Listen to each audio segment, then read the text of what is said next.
ஓம் நம சிவாய நமக. தென்னாடுடைய சிவனே போற்றி, எந்நாட்டவர்க்கும் இறைவா போற்றி. இந்த கார்த்திகை மாதத்தில் பார்த்திங்கன்னா நம்ம அதிகாலையிலே எழுந்து விளக்கேற்றி வழிபாடு செய்யும் பொழுது அது நம்மளுடைய பண கஷ்டங்களை தீர்வதற்கான ஒரு வழிவகையை ஏற்படுத்தி கொடுக்கும் அப்படிங்கிறதான். இந்த கார்த்திகை மாதம் பார்த்திங்கன்னா ஈசனுக்கு உகந்த மாதம், முருக பக்தர்கள் மாலை அணிந்து செல்லக்கூடிய ஒரு மாதமாக இருக்குது. ஐயப்ப பக்தர்கள் ஐயப்பனை தரிசிக்க ஒரு மண்டலத்திற்கு விரதம் இருந்து செல்வார்கள். கார்த்திகை தீபம் அண்ணாமலையாருக்கு ஜோதி ஏற்றக்கூடிய மாதம். கார்த்திகை மாதம் இப்படின்ட்டு பலவாறான விஷயங்களை நம்ம சொல்லிக்கொண்டே போகலாம். இப்படி இந்த கார்த்திகை மாதத்தின் சிறப்புகளை நம்ம அடுக்கிக் கொண்டே செல்லலாம். நல்ல மழையை கொடுக்கக்கூடிய காலம் கார்த்திகை மாதம். இந்த கார்த்திகை மாதத்தில் பெய்யும் மழை போல நம் வீட்டில் பணமழை பொழிய வேண்டுமென்றால் நிலைவாசலில் என்ன தீபம் ஏற்ற வேண்டும், அந்த தீபத்தில் என்னென்ன பொருட்களை சேர்க்க வேண்டும் என்கின்ற ஆன்மீகம் சார்ந்த விஷயங்களை தான் நம்ம இன்றைக்கு தெரிந்து கொள்ள போகிறோம். இந்த தீபங்களை நீங்கள் ஏற்றி கொண்டு வரும் பொழுது உங்களுக்கு படிப்படியாக அந்த பண கஷ்டங்கள் நீங்கும் அப்படிங்கிறது ஒரு ஐதீகம். எல்லாமே ஒரு வழியில் நம்ம இறைவனை நினைத்து இந்த தீப வழிபாடுகள் எல்லாமே செய்யும் பொழுது அவர் நமக்கான ஏதாவது ஒரு வழிவாய்ப்புகளை ஏற்படுத்தி கொடுப்பார் அப்படிங்கிறது தான். அதனால் கார்த்திகை மாதத்தில் ஏற்றக்கூடிய ஒரு விளக்கை பற்றி தான் நம்ம இந்த பதிவில் தெரிந்து கொள்ள போகிறோம். நம்மளுடைய சேனலுக்கும் முறையாக வரவங்க சப்ஸ்கிரைப் பண்ணி மறக்காமல் உங்களுடைய நண்பர்களுக்கும் இந்த பதிவானதை பகிர்ந்து கொள்ளுங்கள். சில பேர் வீடுகளிலெல்லாம் பார்த்திங்கன்னா மார்கழி மாதத்தில் தான் நிலைவாசலில் தீபம் ஏற்றுவார்கள். ஆனால் கார்த்திகை முதல் நாளிலிருந்தே மாலை நேரத்தில் நிலைவாசலில் 2 மண் அகல் விளக்குகளில் தீபம் ஏற்றி வைப்பது குடும்பத்திற்கு அத்தனை நல்லது. முடிஞ்சால் பார்த்திங்கன்னா காலையில் பிரம்மமுகூர்த்த நேரத்தில் வீட்டு பூஜை அறையில் நம்ம விளக்கேற்றணும். அதற்கப்புறம் சாயங்கால வேளையில் கார்த்திகை மாதம் முழுவதுமே மாலை 6 மணிக்கு நம்ம நிறைவாசலில் தீபம் ஏற்றுவது நமக்கு நல்ல பலன்களை கொடுக்கக்கூடியதாக இருக்கும். 2 மண் அகல் விளக்குகளை எடுத்துக்கொள்ளுங்கள். அதற்கு பார்த்திங்கன்னா மஞ்சள் குங்குமம் பொட்டு வைத்து நல்லெண்ணெய் ஊற்றி கொள்ள வேண்டும். சாதாரண பஞ்சுத்திரி போட்டுக்கொள்ள வேண்டும். நம்ம எப்பயும் கடையில் வாங்கி நம்ம போடுவோம் பார்த்திங்கன்னா அந்த பஞ்சுத்திரி 2 சேர்ந்து நன்றாக முறுக்கி கொண்டு அந்த திரியை நம்ம போடணும். நிலைவாசலில் சின்னதாக 2 தட்டு வைத்து அந்த தட்டுக்கு மேலே இந்த மண் அகல் விளக்கை வைத்து நிலைவாசலில் இருபுறமும் இந்த தீபங்களை அழகாக ஏற்றி வையுங்கள். முடிந்தால் அந்த விளக்குகள் பக்கத்தில் ஒவ்வொரு பூ வையுங்க, இன்னும் சிறப்பாக இருக்கும்.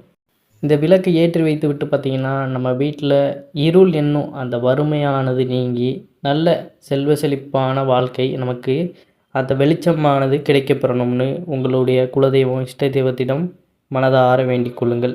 மகாலட்சுமி தாயிடமும் நம்ம வேண்டுதல் வைத்தால் நம்ம வீட்டிற்குள் அன்றாடம் பார்த்திங்கன்னா பணம் வந்த வண்ணம் இருக்கும்.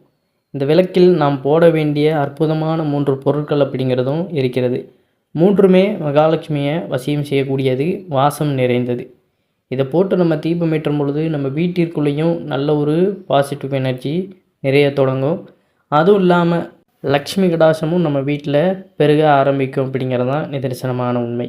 ஏலக்காய், கிராம்பு, பச்சை கற்பூரம் இது 3ஐயுமே ஒன்றாக சேர்த்து மிக்சியில் போட்டு கொரகொரப்பாக பார்த்திங்கன்னா அரைத்து பொடி செய்து ஒரு டப்பாவில் போட்டு காற்று வெளியில் போகாமல் மூடி வைத்து நல்லா மூடி விடுங்க. நிலைவாசலில் விளக்கு ஏற்றுகிறீர்கள் பார்த்திங்களா, அந்த நேரத்தில் எல்லாம் அந்த எண்ணெயில் 2 அல்லது 3 சிட்டிகளில் இந்த பொடியை போட்டு தீபம் ஏற்றுங்க. இந்த வாசம் நல்ல தேவதைகளையும் மகாலட்சுமியும் பார்த்திங்கன்னா வசியம் செய்து உங்கள் நிலைவாசலில் நிரந்தரமாக அவர்களை அமர வைக்கும். அது மட்டும் இல்லாமல் நம்ம வீட்டுகளில் எப்பொழுதுமே நம்ம எந்த ஒரு தீய சொற்களையும் நம்ம பேசக்கூடாது. நல்லவைகளை பேசிக்கொண்டு நல்லவைகளே நம்ம சிந்திக்கும் பொழுது தான் அங்கே தெய்வகடாசம் நிறைவாக இருக்கும். இந்த கார்த்திகை மாதம் முழுவதுமே நம்ம விளக்கேற்றி வழிபாடு செய்வது நமக்கு நல்ல பலனை கொடுக்கும். வீட்டிற்குள் வறுமை நெருங்கவே முடியாத அளவுக்கு அத்தனை அம்சங்களோடு நமக்கு அந்த தெய்வங்கள் எல்லாம் பாதுகாப்பாக நமக்கு தேவையானதை வழங்கி கொண்டே இருப்பார்கள் அப்படிங்கிறதான். அத்தனை அற்புதம் வாய்ந்த விளக்கு இது. இந்த 2 விளக்கு கார்த்திகை மாதம் முழுவதும் மாலை நேரத்தில் யார் வீட்டு வாசலில் ஏற்றப்படுகிறதோ அந்த வீட்டில் நிச்சயம் பார்த்திங்கன்னா பண கஷ்டம் நீங்கும் என்பது தான் நம்பிக்கை. உங்களுக்கும் நம்பிக்கை இருந்தால் நீங்களும் ஏற்றி பாருங்கள். நம்ம கார்த்திகை மாதம் பார்த்திங்கன்னா ஸ்டார்ட் ஆகிடுச்சு, நம்ம ஆரம்பத்துலேருந்து ஏற்றலைனாலும் பரவாயில்ல, இன்றிலிருந்து கூட நம்ம நம்பிக்கையோடு இதை ஏற்றுவதனால நமக்கு நல்ல பலன்கள் கிடைக்கும் அப்படிங்கிறதான். கார்த்திகை மாதம் முடிவதற்குள் உங்கள் குடும்பத்தில் நல்லது நடக்கும். அந்த அளவுக்கு சக்தி வாய்ந்த தீப வழிபாடு தான் இது. தேவைப்படுபவர்கள் மேல் சொன்ன ஆன்மீக சார்ந்த விஷயங்களை பார்த்திங்கன்னா முழு நம்பிக்கையோடு செய்து பலன் பெறலாம் அப்படிங்கிறது தான். அதே போல் பார்த்திங்கன்னா இந்த கார்த்திகை மாதம் முழுவதுமே யார் ஒருவர் சிவன் கோயிலுக்கு சென்று வில்வ இலையை நம்ம சிவனுக்கு வைத்து வழிபாடு செய்யும் பொழுது அவரும் நமக்கு மனம் குளிர்ந்து நமக்கு நல்லதொரு வாழ்க்கையை அமைத்து தருவார் அப்படிங்கிறது தான். அதாவது குபேரர் எல்லாருக்கும் தெரியும். செல்வங்களுக்கெல்லாம் அதிபதியான குபேரர் நம்ம எல்லாருக்குமே தெரியும். அவர் ஒரு கட்டத்தில் பார்த்தீங்கன்னா அவருடைய சகோதரரான ராவணர்கிட்ட தன்னுடைய சொத்து பொக்கிஷங்கள் எல்லாத்தையுமே இழந்துட்டு ஒரு இடத்துல போய் விழுந்துருவார் பூமியில். அப்போ அந்த இடத்துல சிவலிங்கத்தை வடிவழித்து அங்கே சாமி கும்பிடுவார். அந்த இடத்துக்கு பேர் பார்த்திங்கன்னா அரிகேசவநல்லூர். அங்கே சிவபெருமான் எழுந்தருளி காட்சி தர்றாரு. அந்த கோயிலுக்கு நம்ம போனாலுமே நமக்கு நம்ம இழந்த செல்வங்களை எல்லாமே மீட்பதற்கான ஒரு வழிவகையை ஈசன் எம்பெருமான் செய்து தருவார் அப்படிங்கிறது தான். முடிஞ்சால் அங்கே போயிட்டு வாங்க. இல்லை அப்படிங்கிற பட்சத்தில் உங்களுக்கு அருகில் இருக்கின்ற அந்த சிவாலயத்திற்கே செல்லலாம். குபேரருக்கு செல்வ வளத்தை வாரி வழங்கியவர் அந்த ஐஸ்வர்யேஸ்வரர் தான். அந்த ஈசனை வழிபாடு செய்தால் நம்முடைய வாழ்க்கையில் இருக்கும் வறுமையானது நீங்கும். அதிலும் வெளிச்சத்தை கொடுக்கக்கூடிய இந்த கார்த்திகை மாதம் அண்ணாமலையாருக்கு சொந்தமான மாதம். அழிமுடி தெரியாத ஈசன் திருவண்ணாமலையில் ஜோதி ஸ்வரூபமாக அனைவருக்குமே கொடுத்த மாதம் தான் இது. இந்த மாதத்தில் 30 நாளுமே எவர் ஒருவர் ஈசனின் வழிபாட்டை மேற்கொள்கிறாரோ அவருடைய வாழ்க்கையில் வறுமை என்பதே நிச்சயம் இருக்காது அப்படிங்கிறது தான். எளிமையான முறையில் கார்த்திகை மாதம் சிவபெருமானை நம்ம வழிபாடு செய்வது சிறப்பு. நம்ம விளக்கேற்றுறதும் அது ஒரு பக்கத்தில் இருந்தாலும் ஈசனை போய் கோயிலில் போய் நம்ம வழிபாடு செய்வது இன்னும் நமக்கு ஒரு பலனை கொடுக்கும். உங்களால் விளக்கேற்ற முடிஞ்சால் விளக்கேற்றுங்க. மாலை நேரத்தில் இறைவனை நினைத்து விளக்கேற்றுங்க.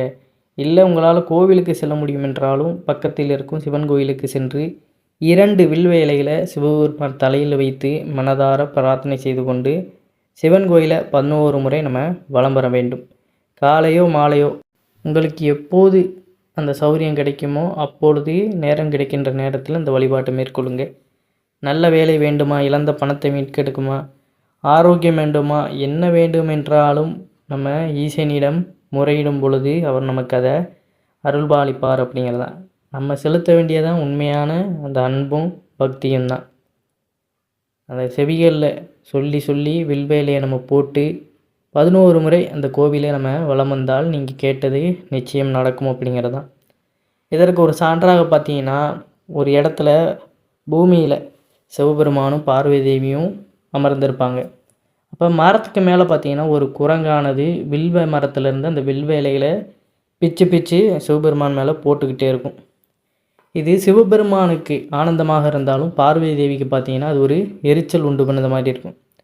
அப்போ சுவாமியிடம் கேட்பாங்க, இந்த குரங்கு நம்ம மேலே இலையை தூக்கி போட்டுக்கிட்டே இருக்கே, அதை தடுத்து நிறுத்துங்கள் சுவாமி அப்படின்னு சிவபெருமானிடம் பார்வதி தேவியார் சொல்லுவாங்க. அப்போ சிவபெருமான் சொல்வார், இது எனக்கு நன்மையைத்தான் அளிக்கிறது. அந்த குரங்கு அந்த இலைகளை போட்டதை நான் ஏற்றுக்கொள்கிறேன். அதனால் அந்த குரங்குக்கு ஒரு வரத்தை கொடுக்காரு. அடுத்த ஒரு பிறவியில் நீ ஒரு ராஜாவாக பிறந்து அந்த நாட்டை நல்ல வழியில் ஆள்வாய் அப்படின்னு வரவழைக்கிறாரு. அதே போல் அந்த குரங்கும் அடுத்த ஒரு பிறவியில் ராஜாவாக பிறந்து அந்த குரங்கு தோற்றத்தோடையே பிறந்து அந்த ஆட்சி புரியுது அப்படிங்கிறது தான். குரங்கு சாதாரணமாக அந்த இலையை இறைவனிடம் தூக்கி போடும் பொழுதே அத்தனை பெரிய மகத்துவத்தை குரங்கிற்கு நிகழ்த்தியிருக்கிறார். நம்ம முழு நம்பிக்கையோடு பக்தியோடு இறைவனை வழிபாடு செய்யும் பொழுது நமக்கு எப்பேற்பட்ட வரங்கள் கிடைக்கும் அப்படிங்கிறத நம்ம நினைத்து பார்க்க வேண்டும். சில பேருக்கு தினமும் கோவிலுக்கு செல்வதற்கு வாய்ப்பு கிடைக்காது. அப்படிப்பட்டவர்கள் கார்த்திகை மாதம் வரும் அந்த திங்கட்கிழமையில் மட்டுமாவது ஈசனை போய் தரிசனம் செய்வது நல்லது. கார்த்திகை மாதம் சோமவார வழிபாடு ரொம்ப ரொம்ப நல்லது. அதுவும் உங்களால் முடியாது, எங்கள் வீட்டு பக்கத்தில் சிவன் கோயிலே இல்லை, நாங்கள் என்ன செய்வது, தினமும் அந்த மந்திரமாவது நீர் என்ற வார்த்தையை சொல்லி அந்த விபூதியை எடுத்து நெற்றியில் பூசுங்க. பூஜை அறைய திறங்க, ஈசனை மனதார நினைத்து கொள்ளுங்கள். ஓம் நம சிவாய, சிவாய நம ஓம். இந்த மந்திரத்தையாவது உங்களால் எத்தனை முறை கூற முடியுமோ அதை கூறிக்கொண்டு வழிபாடு செய்யலாம். இந்த கார்த்திகை மாதம் முழுவதும் எந்தளவுக்கு ஈசனை நினைத்து நீங்கள் வழிபாடு செய்கிறீர்களோ அந்தளவுக்கு பார்த்தீங்கன்னா அந்த மாதம் முடிவதற்குள்ளேயே நம்மளுடைய வாழ்க்கையானது ஒரு நல்ல நிலைக்கு போய்விடும் அப்படிங்கிறதான். பிறகு நீங்கள் வேண்டியது எல்லாம் கஷ்டப்படாமல் ஈசனிடமிருந்து வரமாக பெற்றக்கூடிய ஒரு பாக்கியமும் உங்களுக்கு கிடைக்கும். அந்த பாக்கியத்தை தரக்கூடிய சக்தி இந்த கார்த்திகை மாதத்திற்கு இருக்கிறது. கார்த்திகை மாதம் எவர் ஒருவர் ஈசனை நெருங்க விரும்புகிறானோ அவன் சீக்கிரமாக ஈசனுடைய பாதங்களை சரணடையலாம். கார்த்திகை மாதம் 33 கோடி தேவர்களுமே ஈசனை பார்ப்பதற்கு பூமிக்கு வருவதாக சாஸ்திரம் சொல்கிறது. இதுபோல ஒரு சமயத்தில் நாமும் ஈசனை சென்று தரிசனம் செய்வது எத்தனை புண்ணியம், வார்த்தையால் இதை சொல்லவே முடியாது. கார்த்திகை மாதம் சிவபெருமானை வழிபாடு செய்து வரம் பெற்றவர்களுக்கு மட்டுமே இது புரியும். கார்த்திகை மாதம் திருவண்ணாமலை சென்று பல அனுபவங்களை பார்ப்பவர்களுக்கும் இது புரியும். நீங்களும் இந்த நிமிடத்திலிருந்து சிவபெருமான கார்த்திகை மாதம் முழுவதும் மனதார நினைத்து பாருங்கள். உங்கள் வாழ்க்கையும் நிச்சயம் மாறும் அப்படிங்கிறது தான் நிதர்சனமான உண்மை. சில நேரங்களில் நம்மளுடைய வாழ்க்கை முறை நம்மளுடைய கர்ம வினைப்படி நடந்தாலும் அதை மாற்றியமைப்பதற்கு இறைவனால் முடியும். நம்ம எந்த அளவுக்கு திருந்தி வாரோமோ அந்த அளவுக்கு இறைவன் நமக்கு கஷ்டங்களை கொடுத்து அதை பூரா கழிக்க செய்து நல்ல வாழ்க்கை கொடுப்பார் அப்படிங்கிறது தான். அதனால் அதையும் தெரிந்து கொள்ளுங்கள். விரைவிலேயே நமக்கு நல்ல காலம் பிறக்க வேண்டுமென்றால் இறைவனிடம் சரணாகதி ஆவது தான் ஒரே வழி. அதை தவிர்த்து நம்ம பாவங்களையும் தீய எண்ணங்களோடு வாழ்வது நமக்கு மென்மேலும் துன்பங்களைத்தான் தரும் அப்படிங்கிறதையும் உணர்ந்து கொள்ளுங்கள். கஷ்டப்பட்டால் நம்ம பிறகு கூட நல்லா இருக்கலாம். இப்பயே நல்லா இருக்கணும்னு தவறான பாதையில் போவது நமக்குத்தான் அது ஆபத்தை விளைவிக்கும். அதனால் சிந்தித்து செயல்படுங்கள். இறைவனை சரணாகதி அடையுங்கள். மேல் சொன்ன வழிபாடை செய்து பாருங்கள். துன்பம் என்னும் இருள் நீங்கி இன்பம் என்னும் செழிப்பான வாழ்க்கை அமைய எல்லாம் வல்ல இறைவனை நானும் அனைவரும் வேண்டிக் கொள்கிறேன். அனைவரும் என்றும் இறையருள் பெற்று நலமுடன் வாழ வேண்டும். நன்றி, வணக்கம். ஓம் நம சிவாய நமக.